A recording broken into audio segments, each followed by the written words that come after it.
nuolydis stogo 10 laipsnių, stogui jau 15 metų. Pratekėjimas į patalpas ant gipso kartono, ant apdailos ties šiuo kaminu. Ir čia jau aiškiai matosi, kad ne kartą čia jau remontuota, klijuota juostomis, tepliota su hermetiku štai. Ir čia štai juostomis klijuota, ir čia su hermetiku, ir čia.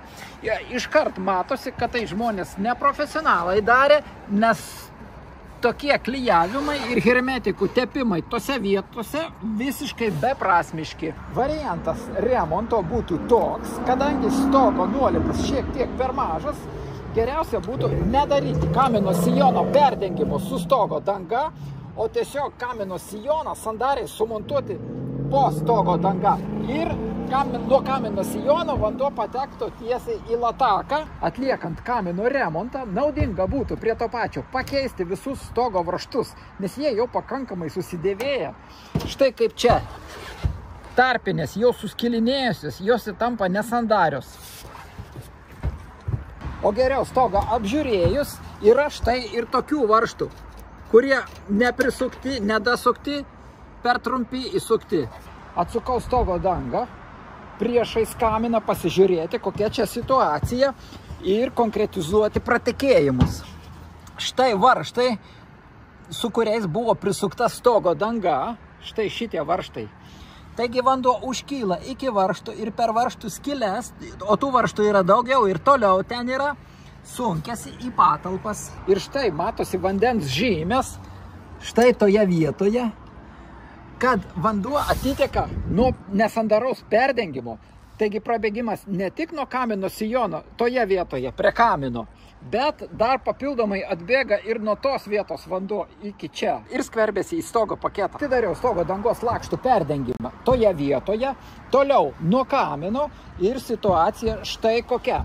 Štai matosi, kad vanduo pakyla už skardos krašto ir skverbėsi, bėga prie kamino sijono.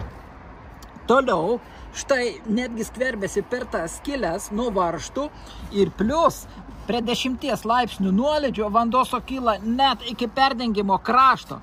Taigi remontas čia būtų toks, kad galima sumontuoti papildomas tarpines, kad vanduo nepamuštų ir neitų per kraštą ant difuzinės plėvelės ir difuzinė plėvelė vanduo bėga taip pat prie kamino ir skverbėsi į patalpas. Taigi tokie dalykai atsitinka dėl stogdengių klaidos, dėl nežinojimo. Jeigu stogdengiai nebūtų sukę varžtų, perdengimi į bangos apačią, pratekėjimo tose vietose ir grebės tai nebūtų. Bet dabar susuko, vanduo užkyla, varžtai plius rudėja ir vanduo skverbėsi į grebėstus. Taigi perdengime visada reikia sukti varžtus į bangos viršų, trumpus, specialius trumpus tokius specialius varžtus, kurie skirti skardą jungti su skarda. Pakėliau apatinį stogo dangos lakštą perdengime ir štai matosi, kur buvo įsukti varžtai, štai matosi drėgmės žymės, garantuotai vanduo pakliūna, stogui 15 metų.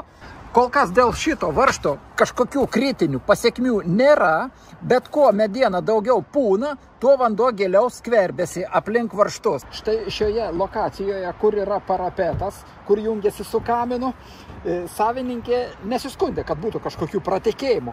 Bet čia akivaizdžiai matosi, kad taip pat viskas ant hermetiko, kniedės kiauros, apatinėje vietoje čia, kur yra nuolydis ir kaupėsi vanduo, taip pat viskas klijuota ant hermetiko, čia siūlė nueina tiesiai į kaminą, jei drėgmės dėmių patalpoje ant apdailos ir nesimato, bet tas vanduo vis tiek kažkur patenka į namo ar stogo konstrukcijas ir trumpina eksploatacinį laikotarpį. Stogo viršuje kraige pakėliau prieglaudą tam, kad pasižiūrėti, ar yra oro tarpas ventiliacijai. Taigi matosi, kad stogo danga užleista giliai ir ten toliau prie pat sienos matosi, kad tarpas yra. Taigi oras vaikšto ir cirkuliuoja. Gal šiek tiek ir nepakankamai, bet jis yra. Negali sakyti, kad oro ventiliacijos natūralios po stogo danga nėra.